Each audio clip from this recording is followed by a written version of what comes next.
ಏನಿರೋದು ಪರಲೋಕದಾಗ?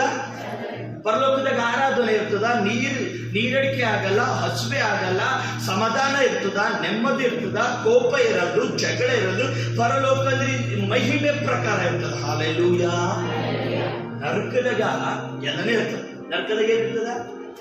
ಎಲ್ಲನೇ ಇರ್ತದ. ಏನಿರ್ತದ? ಬೆಂಕಿ ಇರ್ತದ.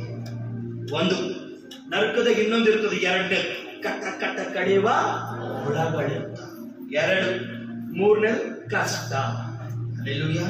ಬೆಂಕಿ, ಹುಳಗಳು ಕಡಿತಾ ಇರ್ತದ. ಇನ್ನೊಂದು ಯಾತನೆ ಇರ್ತದ. ಹಲ್ಲೆಲೂಯಾ. ಯಾವತ್ತು ಬಿ ಕಮ್ಮ ಆಗಲ್ದಿದು ಯಾತನೆ. ಈ ಕಷ್ಟ ಎಂದು ಬಿಡಲ್ದು. ಆ ಬೆಂಕಿ ನಿಮ್ಗೆ ಸುಡಸ್ತನ ಬಿಡಲ್ದು. ಮೈಯೆಲ್ಲ ಉರಿತಾ ಇರ್ತದೆ, ನಿಮ್ಗೆ ಸಾವು ಬರಲ್ದು. ಆ ಹುಳಗಳು ಕಡಿತಾನೆ ಇರ್ತಾವ. ನೀವು ಎಷ್ಟು ಬಿ ತೆಕ್ಕೋರಿ ಮತ್ತೆ ಕಡಿತಾನೆ ಇರ್ತಾವ, ಬಿಡಲು. ಆ ಕಷ್ಟ ಹಂಗೆ ಇರ್ತದ, ನಿರಂತರವಾಗಿರ್ತದ. ಅದಕ್ಕೆ ಯೇಸು ಸ್ವಾಮಿ ಹೇಳತ್ತಾರ,